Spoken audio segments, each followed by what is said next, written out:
everybody. My name is Laura Rinconis, and this is Marie Toza, Fiona McKibben, and this semester we worked as a team to explore the historical ecology of Staten Island, and we invite you to do the same. So first, a little brief introduction to Staten Island, highlighted here in red. So as you can see, it's the southernmost borough.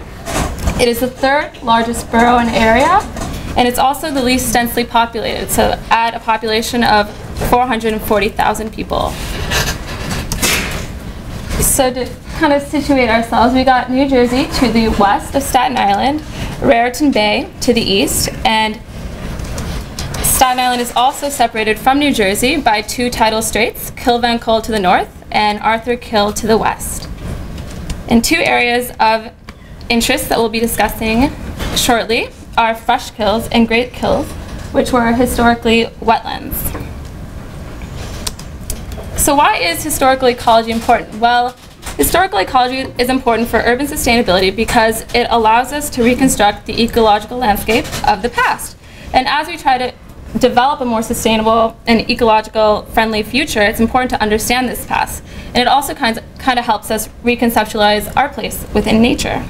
So in Staten Island, the areas of fresh kills and great kills, which we showed on the last slide, were historically wetlands. And wetlands are important because they provide water quality improvements, biodiversity, shoreline erosion, and flood protection, and so forth. But how these two wetlands have historically been used in the past century as landfills. And fresh kills is actually the largest landfill in the world at one point. So these are pictures from Great Kills, the Brookfield landfills. And going forward, understanding the ecological past of these areas can help us restore some of their ecological function. So in order to gain a greater understanding of the historical ecology of Staten Island, we sought out historical maps of the area. We visited numerous archives such as the Staten Island Museum, the Landmarks Preservation Commission, and the New York Historical Society archives. And our primary map, which was shown here, was drawn by F.R. Hassler in 1844 as part of the United States Coastal Survey. And as you can see, it places Staten Island in relation to Manhattan, Brooklyn, and Queens. So it was our base map to which we georeferenced other maps. This is just a zoomed in area of the map. And the reason we did this was because it was the oldest, it was the most accurate, and had the best resolution. And we found it at the David Rumsey Historical Archives. And so this next slide, you can kind of get a great look at how detailed the map. This is an area of fresh kills. So we've got wetlands, forests, streams. So this is the U.S. Coastal Survey of 1866. So just like 20 years after the Hassler map, and it also includes all of the boroughs, so it puts Staten Island in reference to the other boroughs. And here's just a zoomed in picture of the Staten Island we used from it, and it's got streams, ponds, forests, wetlands, and bathymetry points you can see out there in the water. That's all bathymetry. This is the DRIPS map from 1872. It was a pocket map, and let's see. So here's a zoomed in picture of Great Kills. And this map was useful because it has, well, this map will be useful going forwards because it has names of landowners, and that will be useful with the future of the project for finding historical records. And this is a picture of the Bien and Vermeil map. We have a couple of maps like this from the 1890s that are coastal surveys. And so they're a little bit later, so there's more development going on, but they are also, we've also georeferenced them to a better, georeferenced them better, and they have, you know, there you can see the wetlands and elevation and so forth. And here's just a summary of how we've georeferenced all of our points. As you can see, everything is georeferenced to within 100 meters of the original, of the current maps. Is that it? Yeah. Oh yeah, so you can see Bien and Vermeil has a really low georeferencing error, and that's one of the newer maps, and we think that's because it's more accurate.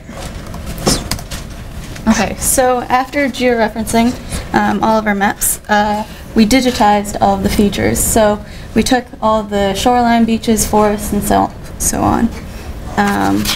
So to start off, I'd like to look at the shoreline, and this was created using the Hassler map. So again, we used it because it's one of our oldest and most accurate maps. And also, we considered the intent of the cartographer. So the cartographer in this case was looking at the shoreline because it's a coastal map. Next, we looked at the beaches, and again, we used the Hassler map because it was the only one that depicted them. Again, probably reflecting his interest in the coast. Next, we looked at the forests, and as you can see, it's pretty fragmented at this point because the oldest map that we have is from 1844. During the Revolutionary War, actually, most of Staten Island was deforested, so this probably wouldn't be an accurate depiction of what it was before that time. Next, we looked at wetlands, and as you can see, fresh kills and great kills are they're mainly wetlands. And then we also looked at the streams and ponds, and this is probably the most painstakingly constructed map. And yeah, we can see that there's a lot of streams on Staten Island. Next, we actually created a digital elevation model of Staten Island using contour lines from one of the U.S. Coastal Survey maps.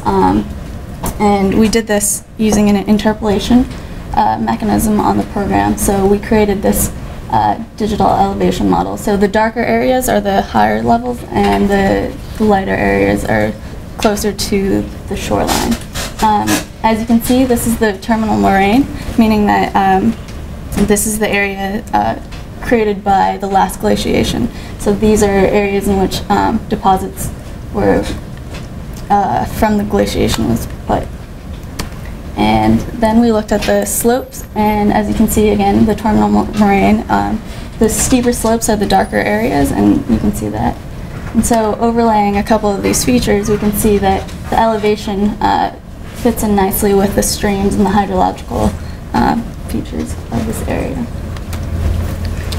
So to kind of summarize, we found Staten Island had an area of approximately 149 kilometers squared, a shoreline length of 264 kilometers, and an extensive hydrologic system, so 67 stream systems that totaled to around 266 kilometers, and 56 ponds. And also, wetlands comprise approximately 18% of the total area.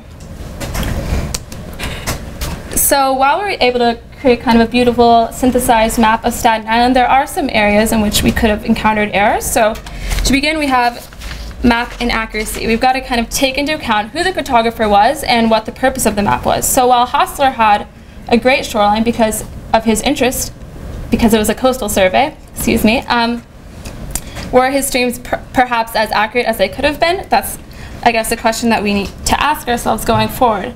And also, there was also the possibility of georeferencing errors. So we georeferenced all of our maps to Hassler, which compounded the amount of average RMS error.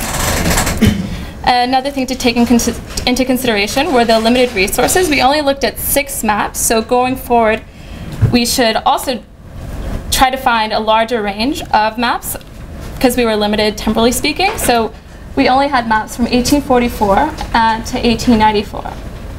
Also going forward, we would like to kind of include bathymetry to get a better look at the underwater depth.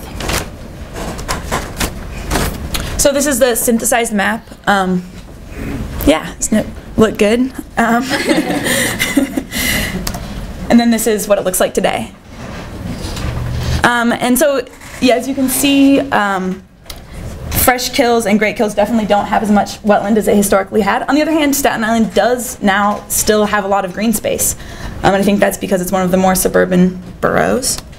So yeah, there's fresh kills. And then here's a zoom in on fresh kills, and you can see how a lot of development is going on. That was all historically wetlands. And then the future. So going forward, there's actually a plan, a 30-year plan, to restore fresh kills into a greener area. It's planned to be about 3 times the size of Central Park, so it's supposed to be huge. And also, they just completed phase 1 of this project. It's actually 3 phases, and they have opened parts of fresh kills to the public. They've actually used some of the methane that's been created from the landfill to power some of the houses on Staten Island. And we're hoping that the this project and help restore Staten Island to use some of the more ecological functions of the history in the future.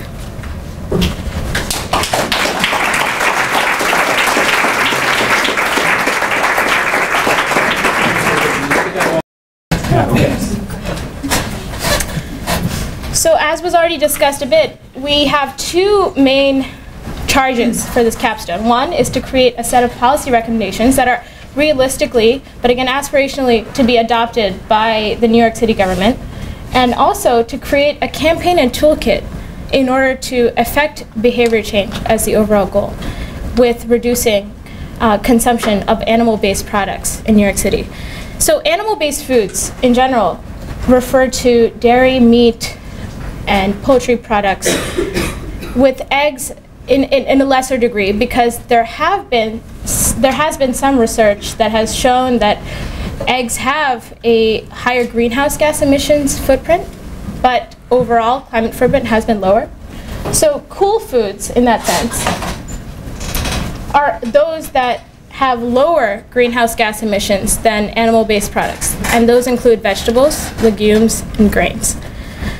So we want to urge the New York City Mayoral Task Force to adopt these policy recommendations that we are proposing here, as well as a campaign and toolkit, in order to not only exhibit leadership in taking charge with this movement of establishing this connection between food and climate change, but to reduce our ecological footprint while also creating a culture of cool foods consumption.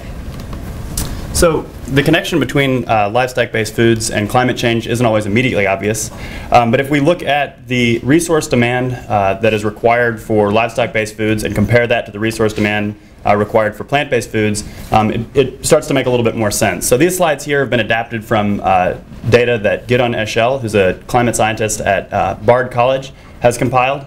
He spent a lot of time trying to help bring to light this connection between livestock-based foods and climate change. And so here you see the resource demand of various livestock-based foods relative to the mean of the plant-based foods. So on the far left we have plants, and that's a 1-to-1 ratio, obviously.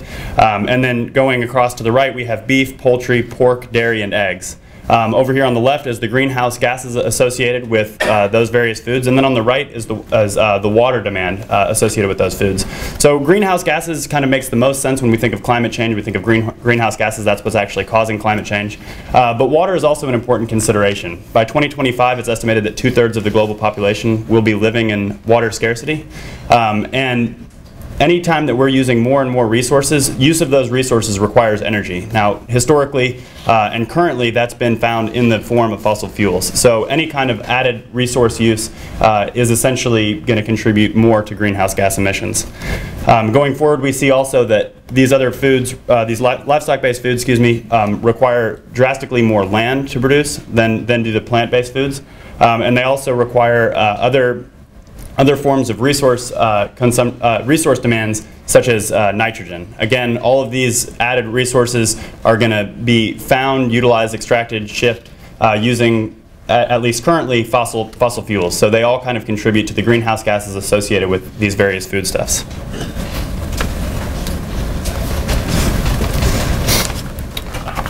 So why should New York City replace animal products with cool foods? Well, in 2007, the New York City made climate change a priority with the initiation of Plan YC, which is an ambitious plan to reduce the city's greenhouse gas emissions by 30% by 2030.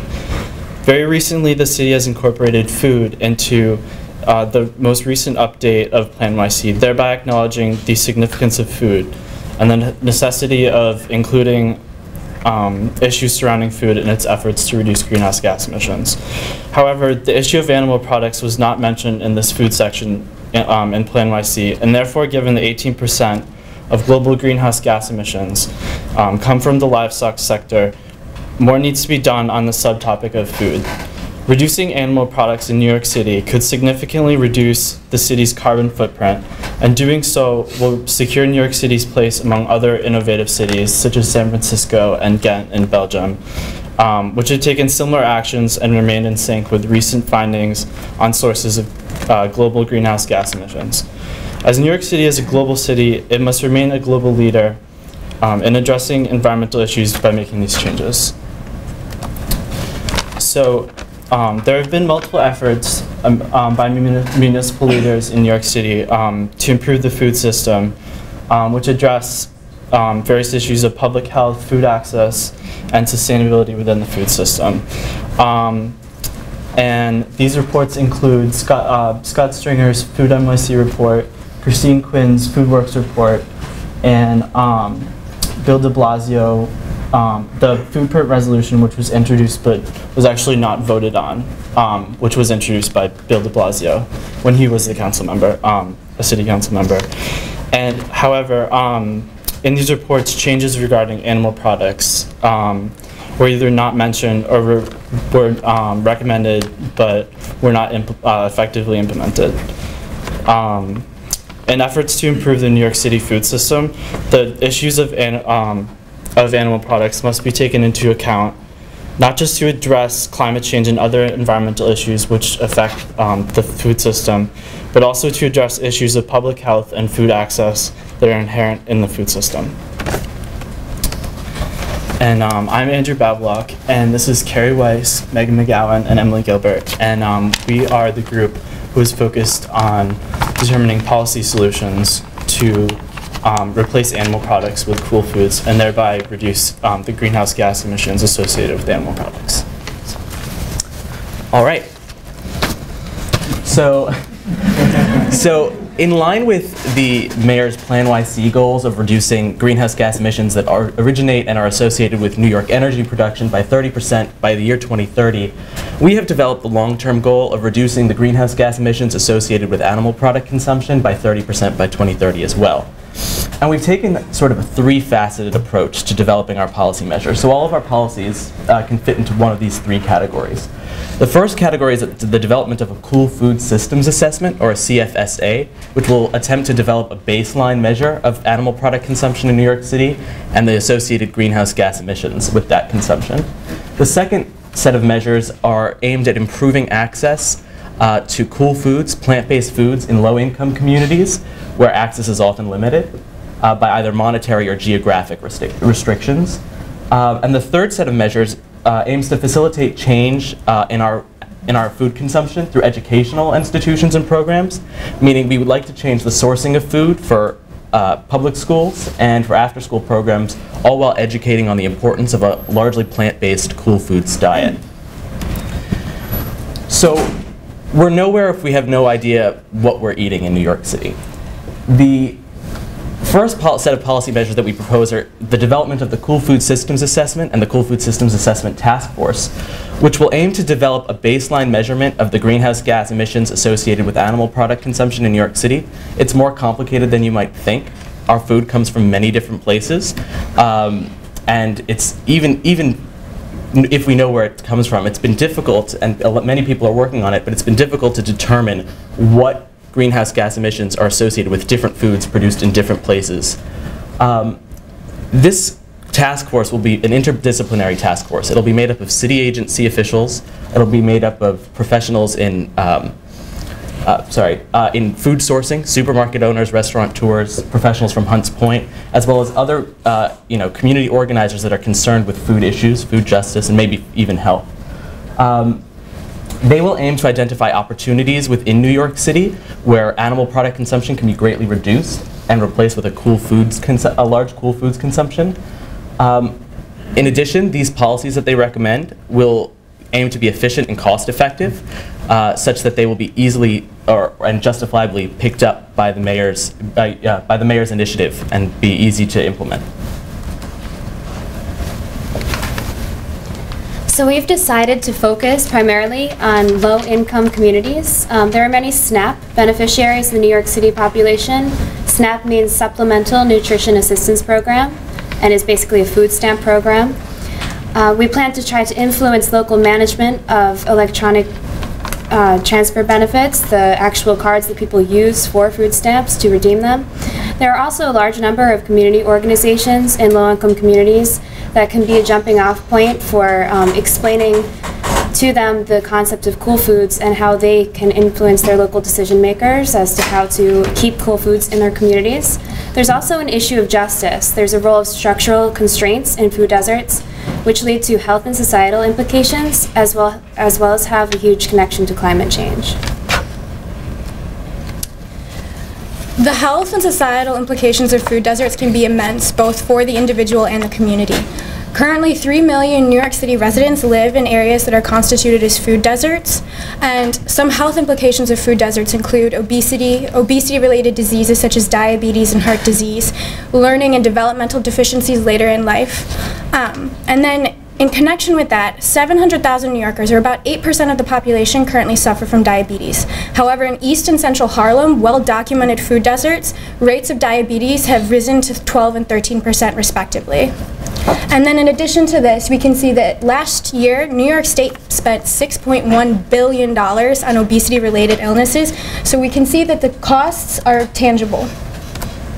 And again, there's also a climate change connection. Fast food chains account for the majority of prepared food eaten in food deserts, with meat products being the majority of the food sold at these chains.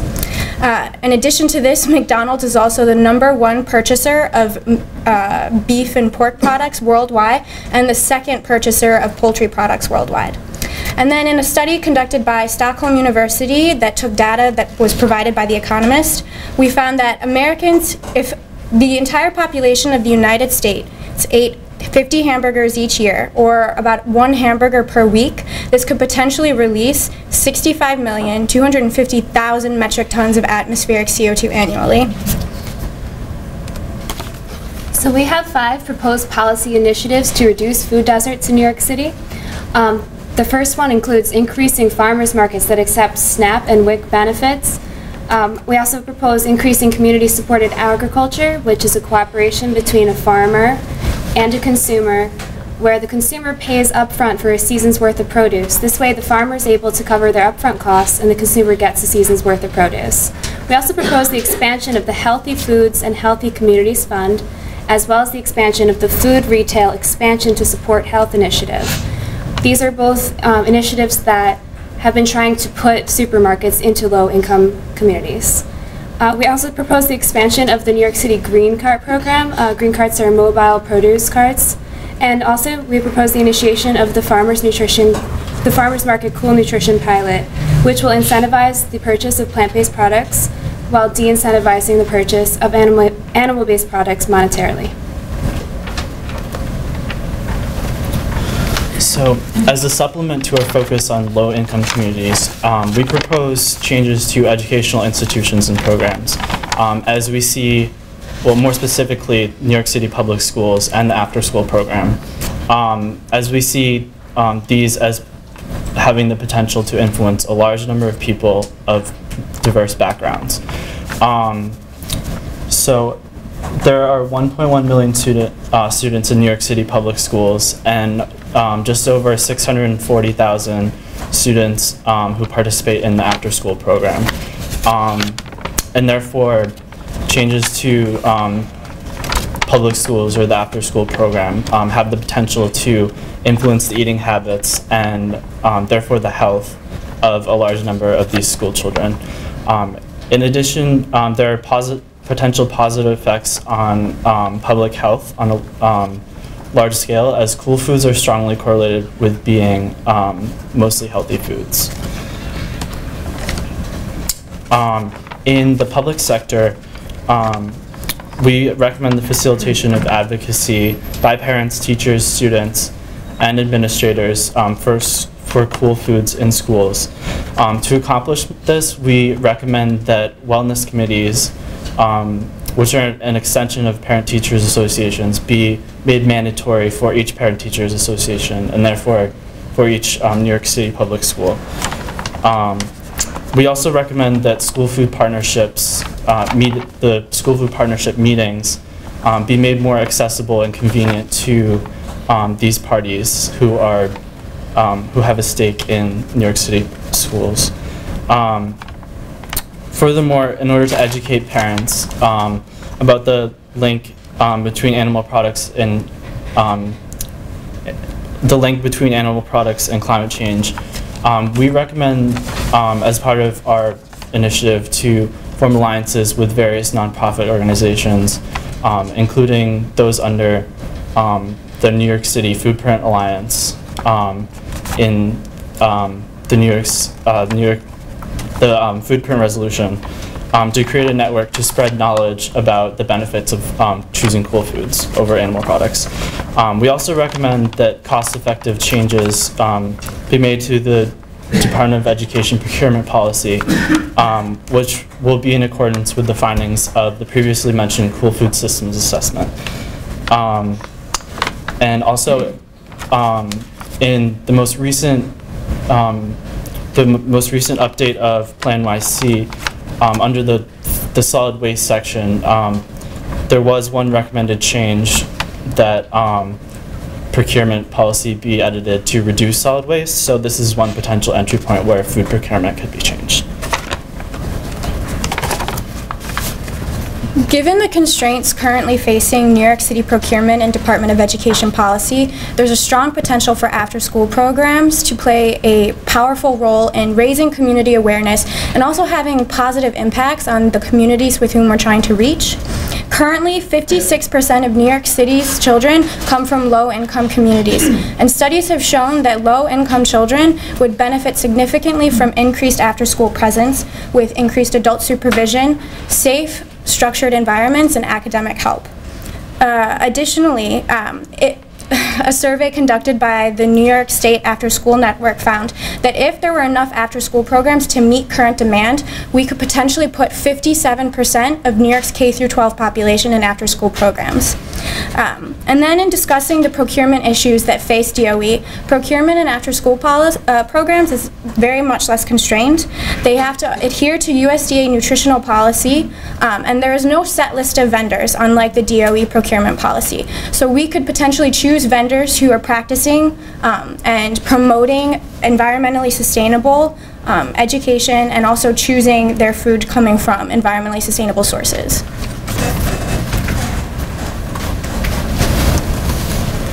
So what you can see here is that we worked very closely within the constraints of New York City government, the powers of the mayor's office, and sort of the existing programs that exist within New York City to increase access to healthy foods, and we've sort of retooled this effort to focus towards cool foods, plant-based foods. What's very important is this Cool Food Systems Assessment, without which we won't really know where we stand, what the climate impact of our food system is, and how it will be reduced over time.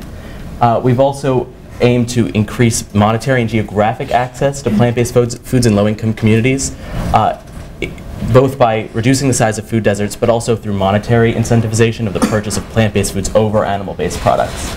And finally, we do have this set of policies that aims to educate young New York students through public schooling and after-school programs, all while feeding them cool foods at the same time.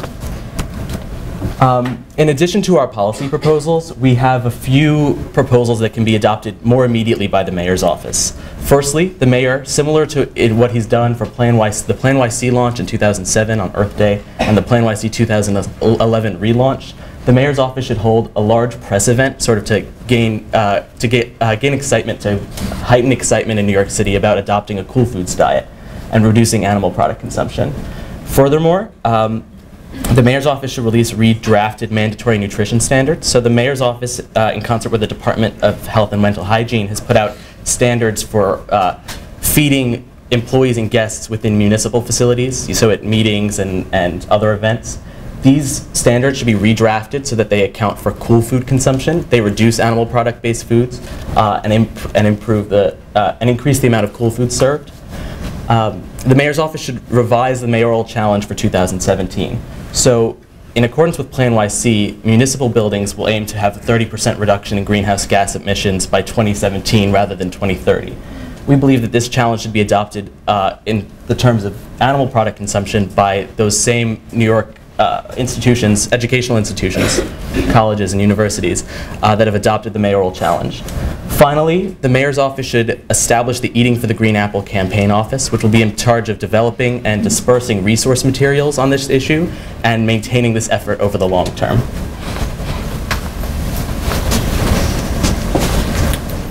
So, the second part of our presentation will focus on the campaign and toolkit that's been developed for the Eating for the Green Apple campaign. I'm Megan. This is Ashwini, Ariel, Olivia, and Nate. We've been working on this all semester. So basically, the campaign is going to be the first point of exposure, most likely, for most New Yorkers to our initiative. And therefore, this first impression is extremely important. Over the semester, we've researched a variety of different existing campaigns, both within the New York City context and within a broader context, in order to familiarize ourselves with the techniques and marketing strategies employed by various organizations suggesting these issues. So one that we looked at was the Pouring on the Pounds campaign, which many of you might have seen around the subways here in New York. This is both similar in scope to our own project, as well as offered us lessons in messaging and format, and gave us some initial parameters for budget estimates for our own project.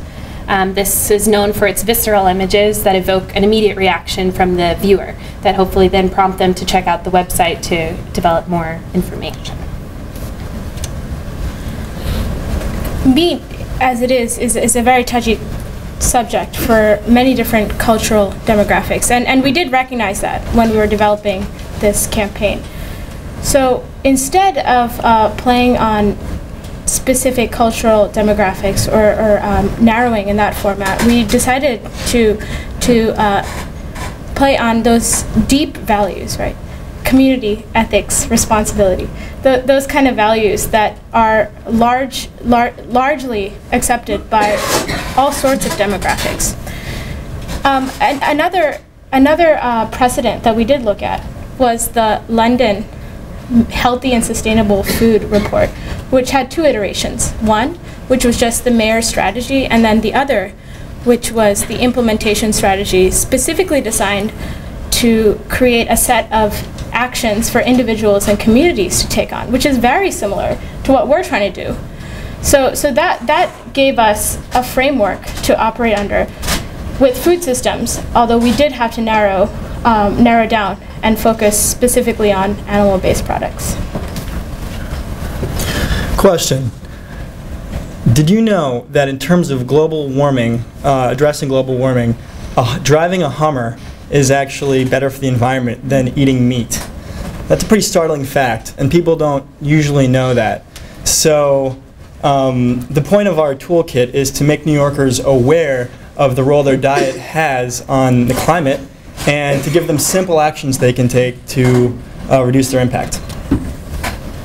To find what kind of methodology we should use to compose our toolkit, we looked at a few different kinds of toolkits, both from the public sector, so from nonprofits, and also from government agencies. So we looked at the New York City Greenhouse online toolkit, the Cool Foods Campaign toolkit, and also one on 350.org. And we discovered that there's a very visible difference between the two different approaches. The nonprofit tends to use language which engages and empowers the user, while government recommendations have a less exciting tone.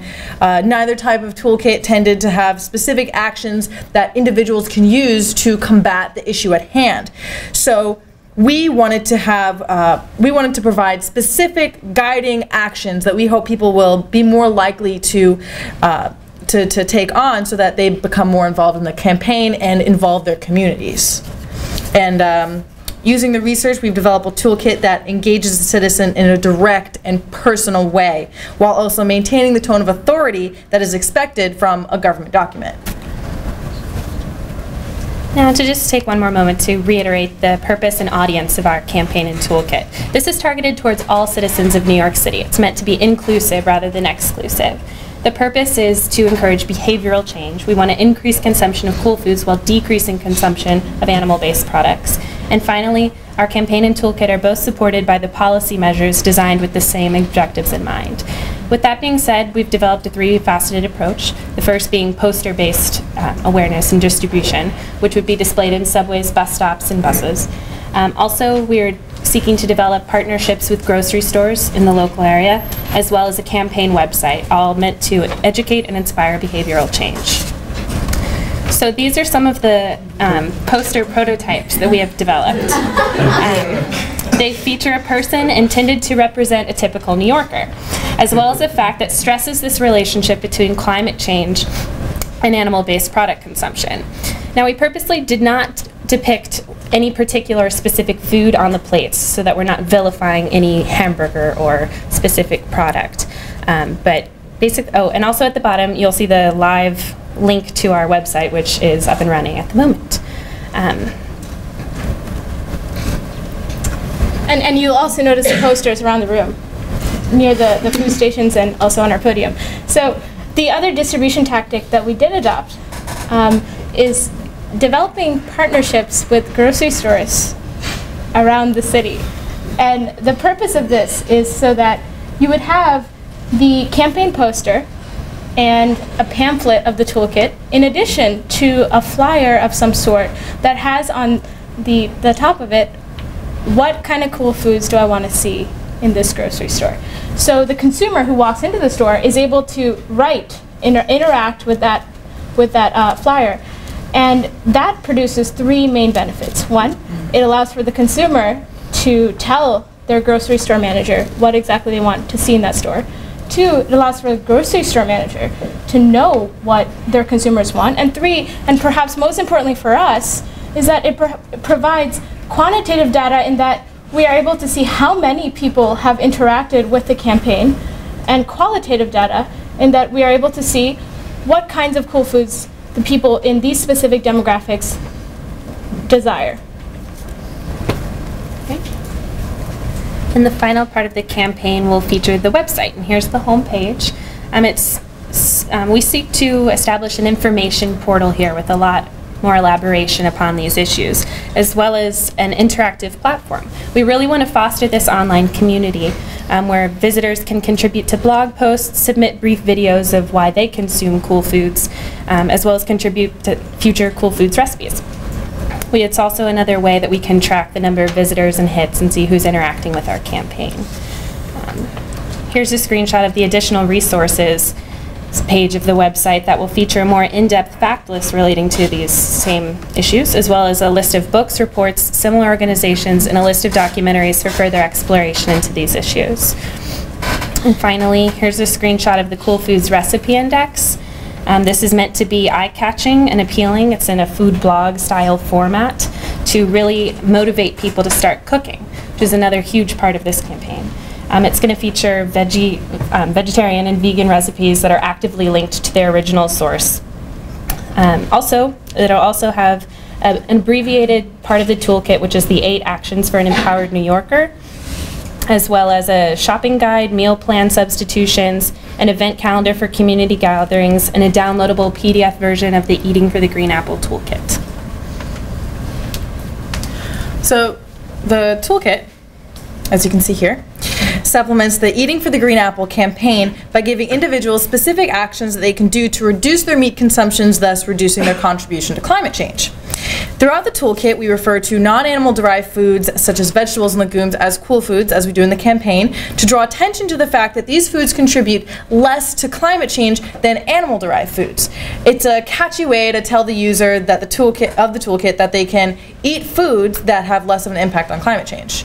In terms of distribution of the toolkit, they'll be placed in physical form in the supermarkets that we've established partnerships with. Also, you can find it on our website in PDF form, or if an individual or institution wants, they can call or email the campaign office and get them sent in bulk in physical form. We've intentionally excluded the use of the terms vegan and vegetarian. They're kind of confrontational terms, and we want to emphasize a reduction in animal-based foods consumption and not a complete elimination. So the first section is the introduction, but then the second section is the livestock industry and climate change. And it reiterates what individuals can learn from the website and the campaign as a whole. It gives users a scientific basis for why a diet with more cool foods and fewer animal-based foods will reduce their impact on climate change. As you can see here, the picture shown is an excerpt from this section of the toolkit. We explain that GHGs from producing various foods can be put in perspective by comparing them with emissions from a gasoline-powered car that gets 27 miles per gallon, and this is comparison to half a pound of each kind of this food. The Stay Healthy by Eating Cool Food section. So this section dispels myths that you can't get enough protein unless you eat meat. We use facts presented by the USDA that say that peas, beans, nuts, and seeds are all sufficient in terms of protein as a substitute for meat. These next two sections, the Cool Foods Meal and Shopping Guide and the Cool Foods Recipes, will show individuals that they can buy at what they can buy at the supermarket and how they can restructure their meals so that they can easily transition to a more Cool Foods based diet. We believe that this is a necessary component because we saw that multiple toolkits did not contain specific enough action, so individuals were then left with information about needing to have a certain type of eating habit, such as organic or local, but no information about how to make this transition. And this should bridge that gap, helping New Yorkers smoothly transition to a Cool Foods-based diet. Furthermore, an action that we stress in this toolkit is cooking. So this section will help the users cook more with Cool Foods. So this is the crux of the toolkit: 8 actions for an empowered New Yorker. So the main component: eat cool foods. You know, if you want to reduce your carbon footprint, eat foods with smaller carbon footprint. How do we do that? Grow your own food. For under $60, you can create a hydroponic window farm and grow food year-round. Talk to your grocer about cool foods. We really want to emphasize the importance of expressing your wants and needs to the places where you get your food. Prepare your own food, the best way to have control over what goes in your body. Also, our actions include community actions because our research has shown that community actions are integral to spreading awareness and involvement in this campaign. So we've listed a few actions that New Yorkers can take in order to involve their community and get involved with organizations that work on issues related to implications of animal-based food and climate change, such as Just Food, the Real Food Challenge, which is only on college campuses, Sustainable South Bronx, and Slow Food. So, in addition to these kind of more general actions that are accessible and applicable for all of New Yorkers, we recommend that more specific toolkits be created. So to show how that can be done, we conducted a survey here in April of this year here at New York University, and we've actually created a toolkit that is New York University specific. So this includes the 8 general actions that are applicable for all New Yorkers, as well as 4 or 5 other recommendations, such as lobbying to expand the Hayden Sustainable Food Pilot Program throughout the university. That wouldn't really make sense to offer to other New Yorkers, but here at New York University, these are kind of very, very accessible actions, and we hope that they would have the most change. It's recommended that the campaign office create other demographic-specific toolkits. So we could imagine a toolkit being created for educators, for business owners, for employees, for high school students. And each one of these would contain, again, the same 8 recommendations that are applicable to all New Yorkers, but also some more specific recommendations that those individuals can use to empower them in creating change in their own lives. We've tried to consider some of the possible opposition that a campaign like this might come to face. One of those is budget and resource constraints. We are operating within the New York City government, and as such, relying on taxpayer dollars. So we recognize that the budget is not going to be very high for this. Although we'd like to stress that in the long run, if New York City can mitigate global climate change through these actions, we believe that the long-term benefit to that is going to far outweigh the initial costs that this campaign cost at the outset. Another possible opposition that we considered is industry opposition. New York State has a pretty large dairy and cattle industry, and we can imagine that there's going to be some opposition from those folks.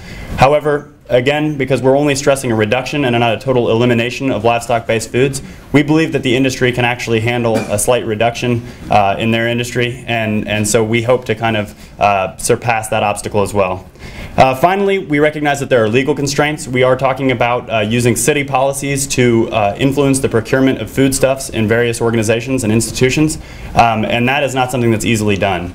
So we've tried to work, as Carrie said, within the constraints of the legal system here in New York City.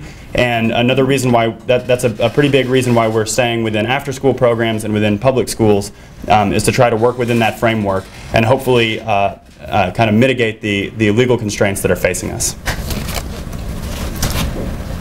So with all these constraints in mind, we'd like to conclude with this idea that we do have a potential to revolutionize the way in which the food and climate change movement is conceptualized throughout the city, throughout the country, and throughout the world. This is an amazing opportunity that the New York City government should really consider taking on, not only, again, to reduce its greenhouse gas emissions, but to create this culture around cool foods consumption. So thank you very much. Thank you.